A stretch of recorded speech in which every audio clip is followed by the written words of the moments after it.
Hello friends, hope you all are fine. Today we are going to study our Indian Constitution, video number 6 or part 6. In this video we will study about the fundamental rights which citizens of India gets by its constitution and protected by the judiciary of India. So let us continue. Fundamental rights भारतीय संविधान के part 3 में, total 22 part हैं, उसमें से part 3 में article 12 से लेके आर्टिकल 35 12 to 35 मेंशन्ड हैं. अब कंटिन्यू करते हैं. Fundamental right is taken from USA. हमने अपने संविधान में कहां से लिए हैं फंडामेंटल राइट, मौलिक अधिकार, यूएसए के संविधान से. और फंडामेंटल ड्यूटीज पूछे अगर तो याद रखना यूएसएसआर मतलब रशिया से. Fundamental rights is also known as Magna Carta of Indian constitution. इसे इंडियन कॉन्स्टिट्यूशन का मैग्ना कार्टा भी कहा जाता है. Rights are compulsory factor for development. देखो, अधिकार प्राप्त होंगे तभी तो एक व्यक्ति का विकास हो पाएगा. तो राइट्स दो तरह के होते हैं. The first one is legal right and the second one is fundamental rights. Legal rights are conditional rights but fundamental rights are absolute right. ये प्राप्त होंगे ही होंगे, वो कंडीशंस होती हैं उसमें लीगल राइट्स के अंदर. Types of fundamental right. तो देखो, इसमें थोड़ा सा पढ़ने से शुरू करने से पहले मैं आपको बताऊं, फंडामेंटल राइट्स जब इंडियन कॉन्स्टिट्यूशन में मेंशन किए गए थे उस टाइम 7 थे, पर जो 7वां राइट टू प्रॉपर्टी था उसको 44वें संविधान संशोधन 1978 44th कॉन्स्टिट्यूशनल अमेंडमेंट एक्ट 1978 के तहत आर्टिकल 31 से राइट टू प्रॉपर्टी को फंडामेंटल राइट से निकालकर कहां पे इंक्लूड कर दिया, लीगल राइट में. आप ये याद रखना. तो अब कितने फंडामेंटल राइट्स हैं? 6. The first one is right to equality, article 14 to 18. Right to freedom, हम डिटेल में भी पढ़ेंगे इनको आगे. Right to freedom, article 19 to 22. Right against exploitation, article 23, 24. Right to religious freedom, article 25 to 28. Cultural and educational right, article 29 से 30. और minorities को protect करने के लिए कल्चरल राइट्स बने हैं, ठीक है. और रिलीजियस राइट्स आर्टिकल 25 से 28 तक रिलीजियस आजादी देते हैं. Constitutional remedy article 32. और यही वो है आर्टिकल 32 कॉन्स्टिट्यूशनल रेमेडी जिसको बाबा साहब बी आर अम्बेडकर जी ने भारतीय संविधान का दिल और आत्मा कहा है. Article 31 was related with right to property but 44th amendment act 1978 it was shifted as legal right by Morarji Desai. PM थे उस समय के मोरारजी देसाई, तो उन्होंने इसको फंडामेंटल राइट से निकालकर लीगल राइट में की सूची में डाल दिया था. Article 12 of Indian constitution, let us start, is related with the definition of state means definition of government. की सरकार क्या काम करेगी, उसकी क्या जिम्मेदारियां होंगी. गवर्नमेंट इंक्लूड्स, गवर्नमेंट के अंदर कौन कौन लोग आते हैं, एम्प्लॉइज सेंट्रल गवर्नमेंट के, employees of state government, employees of local government मतलब पंचायतें या म्युनिसिपल कॉर्पोरेशन. याद रखना, म्युनिसिपल कॉर्पोरेशन और पंचायतों को 73rd कॉन्स्टिट्यूशन अमेंडमेंट एक्ट 1992 और municipal corporation 74th amendment act 1992 के तहत संवैधानिक दर्जा दिया गया है. और भारत में पहली बार पंचायत बनी थी 2 अक्टूबर 1959 में. मेंबर ऑफ पार्लियामेंट सांसद, मेंबर ऑफ स्टेट लेजिस्लेचर विधायक and member of local government, ये सब गवर्नमेंट का हिस्सा होते हैं. Judiciary, judiciary is not part of government. You have to remember, India में जुडिशियरी को इंडिपेंडेंट रखा गया है, ठीक है. मेनली गवर्नमेंट में कौन आती है, एग्जीक्यूटिव एंड लेजिस्लेटिव. जुडिशियरी को क्या रखा गया है, इंडिपेंडेंट रखा गया है इंडिया के अंदर. India is a democratic nation ना. Article 13 is related with definition of law. एक कानून क्या होगा उसकी परिभाषा दी गई है. आर्टिकल 13 के अंदर जुडिशियल रिव्यू भी है. कहने का मतलब है कि अगर न्यायपालिका को लग रहा है कि कोई भी काम देश के अंदर संवैधानिक रूप से नहीं हो रहा है तो उसको वो जुडिशियल रिव्यू में डाल सकती है. According to article 13 judiciary is known as guardian of Indian constitution. Article 13 के हिसाब से इंडियन कॉन्स्टिट्यूशन की गार्जियन कौन है, जुडिशियरी, भारत की न्यायपालिका. नोट बेसिक, ये नोट है यहाँ पे, basic structure theory of constitution provided in Keshav Nanda Bharati case in 1973. Keshav Nanda Bharati case versus Union of India आप जरूर पढ़िएगा, ये मोस्ट इंपोर्टेंट केस है. इससे यूपीएससी, यूपीपीसीएस या फिर एसएससी में एग्जाम्स में क्वेश्चंस पूछे जाते हैं. राइट टू इक्वालिटी हमारा फंडामेंटल राइट, आर्टिकल 14 से लेकर आर्टिकल 18 तक. तो अब इसका मतलब क्या है, equality means equal behavior for equal person and unequal behavior for unequal person. Reservation for equality. कहने का मतलब है, इक्वालिटी का मतलब होता है कि हर किसी के साथ बराबर का मतलब बिहेवियर, बराबर का अप्रोच, हर कोई बराबर है। और दूसरा, जो व्यक्ति समाज में पिछड़े हैं या जिनका एक्सप्लॉयटेशन हुआ है एजुकेशनली बेस पे या सोशली बेस पे या इकोनॉमिकल बेस पे, उनको रिजर्वेशन देना, ताकि वो भी समाज की उस मुख्य धारा से जुड़ सके या उस मुख्य धारा में अपने आप को अंकित कर सके कि वो भी अपना डेवलपमेंट हो पाए। तो आर्टिकल 14 क्या कहता है इंडियन कॉन्स्टिट्यूशन का? Equality before law and equal protection of law. मतलब न्याय के समक्ष सब बराबर हैं, चाहे अमीर है गरीब है, अगर दोनों ने सेम क्राइम किया है तो सेम सजा मिलेगी। न्याय के समक्ष सब बराबर है और सबको न्याय का इक्वल संरक्षण है। मतलब अगर कोई अमीर है वो तो अपने लिए लॉयर कर लेगा, वकील कर लेगा, पर जो एक गरीब व्यक्ति है वो नहीं कर पा रहा अफोर्ड, तो उसको सरकारी वकील मिलेगा। मतलब सबको न्याय का बराबर संरक्षण प्रदान है भारतीय संविधान में। एक्सेप्शन, अब इसमें कुछ लोग जो हैं उनको इस थोड़ी सी प्रिविलेज भी दी गई है, प्रेसिडेंट, गवर्नर और फॉरेन रिप्रेजेंटेटिव, उनको इसमें थोड़ी सी प्रिविलेज मेंशन है। Article 15 of Indian constitution, prohibition of discrimination, किसी भी व्यक्ति के साथ इन चीजों पर भेदभाव नहीं होगा। On the ground of caste, race, gender, religion, gender की जगह सेक्स शब्द भी यूज किया गया है, तो जेंडर से आप उसको भी मेंशन कर सकते हैं। Prohibition of discrimination on the ground of caste, gender, work place, religion और रेस इन पब्लिक प्लेसेस, किसी भी व्यक्ति के साथ उसकी जात, उसके धर्म, उसके कलर या फिर उसके लिंग के आधार पर भेदभाव नहीं किया जाएगा भारत के अंदर। Exception of article 15, females, children, differently able, SC ST, या फिर जैसे हम किसी को ये नहीं कह सकते कि तू तो दिव्यांग है, तू ये नहीं कर सकता, नहीं, ऐसा अधिकार किसी को नहीं है। क्यों? क्योंकि भारत का संविधान हम सबको बराबर के अधिकार प्राप्त करता है और हम सब बराबर हैं। किसी भी व्यक्ति के साथ कोई और व्यक्ति भेदभाव नहीं कर सकता। Article 16, equal opportunity in public jobs, मतलब कि कोई नौकरी निकली उसमें SC वाला भी फॉर्म भर सकता है, OBC वाला भी, ST वाला भी, जनरल वाला भी, सबको बराबर के अधिकार प्राप्त है। बस थोड़ा सा रिजर्वेशन दिया गया है, किस लिए? ताकि जो समाज में पिछड़े रह गए हैं, डेवलपमेंट जिनका नहीं हुआ, उन लोगों का भी डेवलपमेंट हो, मुख्य धारा से वो भी जुड़ पाए। Reservation in government job provided with the help of article 16, last date of reservation is 31 दिसंबर 2020 के हिसाब से चल रहा है। मैक्सिमम रिजर्वेशन प्रोवाइडेड, कौन सा राज्य है जो सबसे ज्यादा रिजर्वेशन देता है? 69%। हालांकि सुप्रीम कोर्ट ने यह कह रखा है कि 49% से ज्यादा रिजर्वेशन नहीं हो सकता, पर तमिलनाडु राज्य ने 69 दे रखा है। सेकंड पोजीशन पे केरला 64%, OBC को 27%, SC को 15.5% और ST को 7%, टोटल 49.5% रिजर्वेशन मेंशन है। आर्टिकल 17, एबोलिशन ऑफ अनटचेबिलिटी, छुआछूत को खत्म करता है आर्टिकल 17 भारतीय संविधान का, और इसमें कोई एक्सेप्शन नहीं है, चाहे कोई भी व्यक्ति है, चाहे वो राष्ट्रपति है, चाहे वो गवर्नर है, चाहे वो आम आदमी है, कोई भी अगर ऐसा करता है तो उसके खिलाफ कानूनी प्रावधान मेंशन्ड हैं। SC ST अधिनियम के तहत मुकदमा मेनली दर्ज होता है।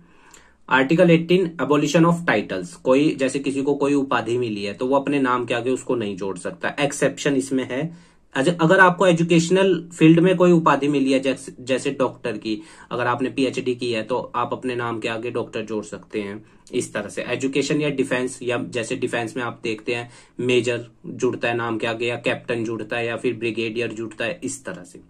तो एबोलिशन ऑफ टाइटल्स, डिफेंस और एजुकेशन की फील्ड में जो आपको टाइटल्स मिले हैं वो आप अपने नाम के आगे जोड़ सकते हैं।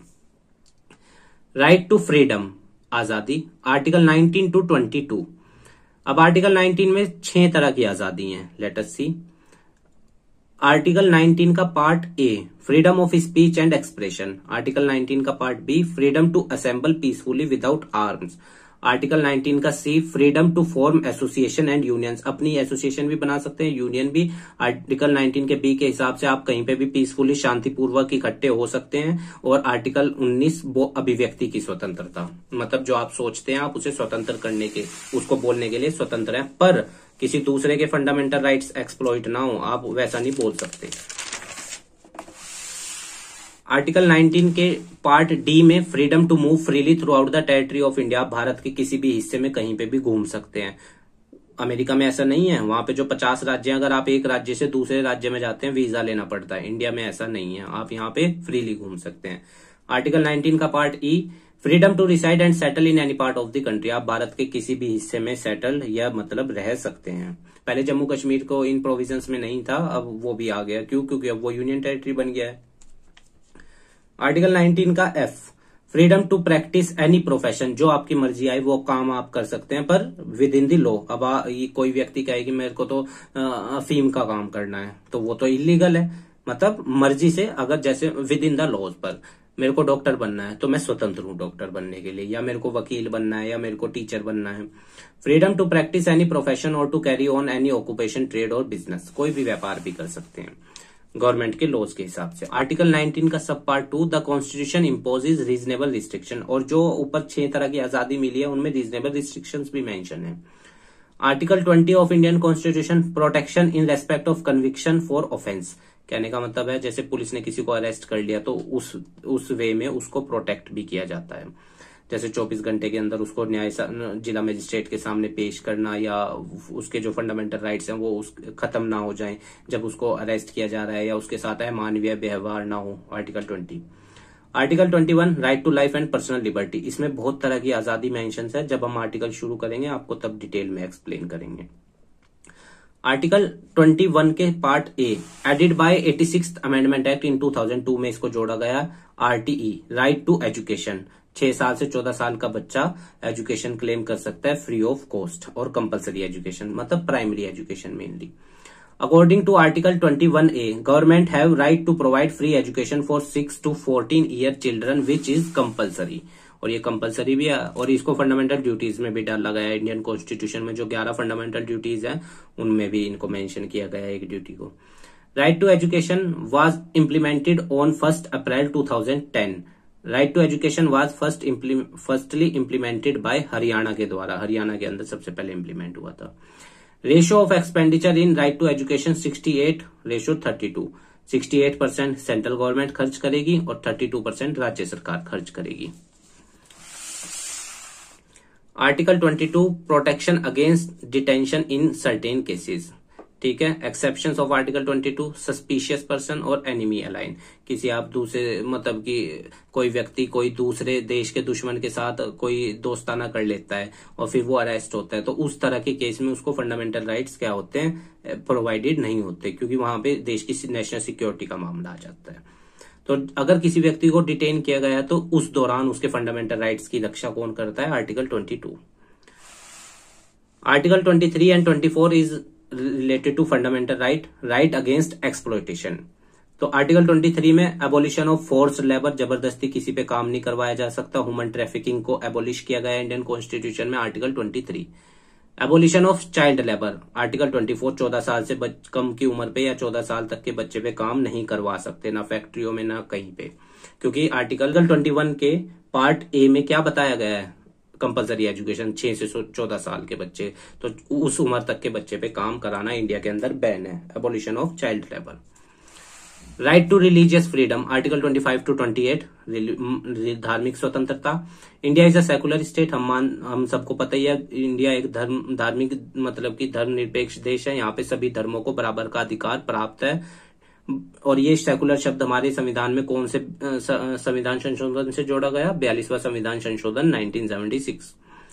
Religion is limited ideology, religion include 4 factor. Religion के अंदर 4 चीजें होते हैं: God, Holi book, holy place, followers. ठीक है, जो रिलीजन के उस रिलीजन के फॉलोवर्स हैं।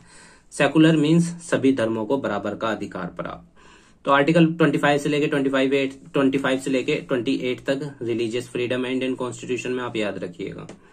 तो 25 में क्या बताया गया है कि कोई भी व्यक्ति किसी भी धर्म को मान सकता है और वो फ्री है उसको मानने के लिए। अच्छा, यहाँ पे एक शब्द हो रहा है आर्टिकल 25 के अंदर, मैं लिख दे रहा हूं, कॉन्साइंसेस। इसकी स्पेलिंग आप एक बार चेक कर लीजिएगा। ये क्या है? कोई भी व्यक्ति किसी भी चीज को भगवान या गॉड मानने के लिए भी स्वतंत्र है। फॉर एग्जाम्पल, मान लो मेरे को मंदिर में जाकर श्री राम जी की मूर्ति को में भगवान दिखाई दे रहे हैं, तो कोई दूसरा व्यक्ति मेरे को मना नहीं कर सकता। ये मेरा फंडामेंटल राइट है, मैं उनको मान सकता हूं। मतलब जिस भी चीज को मैं चाहूं तो भगवान मान सकता हूं, कोई उस पर लीगल बाउंडेशंस नहीं है। Article 26 freedom to manage religious affair, और धार्मिक जो क्रियाकलाप हैं या जो धार्मिक कार्यक्रम है उन्हें करने के लिए भारत के अंदर स्वतंत्रता प्रदान है। Article 27 freedom to prevent of taxes for promotion, अगर धार्मिक धर्म को प्रमोट किया जा रहा है तो उस पर किसी भी तरीके का टैक्स नहीं लगेगा, और हर रिलीजन पे ये हर रिलीजन को फ्रीडम है। Article 27। 28 freedom to attend any religious affair specially in educational institution, आप धार्मिक मतलब कि एजुकेशनल इंस्टीट्यूशंस भी खोल सकते हैं, जैसे आपने देखा होगा गुरुकुल्स हैं भारत के अंदर, ठीक है, मदरसे हैं। इस तरह से हम स्वतंत्र हैं, हर व्यक्ति अपने धर्म की को प्रमोट करने के लिए इंडिया के अंदर। Cultural and educational right, minorities को प्रोटेक्ट किया गया है आर्टिकल 29 और 30 में। Minorities defined on the ground of religion and language के बेस पे, ठीक है, जो व्यक्ति इंडिया के अंदर संख्या में कम है वो माइनॉरिटी में है। मेनली कौन लोग हैं? मुस्लिम, सिख, क्रिश्चियंस, बौद्ध लोग, पारसी एंड जैन लोग। आर्टिकल 29 क्या कहता है? स्पेशल प्रोविजन फॉर माइनॉरिटीज को प्रोटेक्ट करता है। Establishment of educational institution by minority, article 30 Indian constitution का। राइट टू कॉन्स्टिट्यूशनल रेमेडीज, अब आर्टिकल 31 आप समझ गए, प्रॉपर्टी का था, पर अब वो लीगल राइट है, उसको 44th अमेंडमेंट एक्ट 1978 के तहत से फंडामेंटल राइट्स की सूची से निकालकर लीगल राइट्स में डाल दिया। Right to constitutional remedies, article 32, इसको ही बाबा साहब बी आर अम्बेडकर जी ने भारतीय संविधान का दिल और आत्मा कहा है।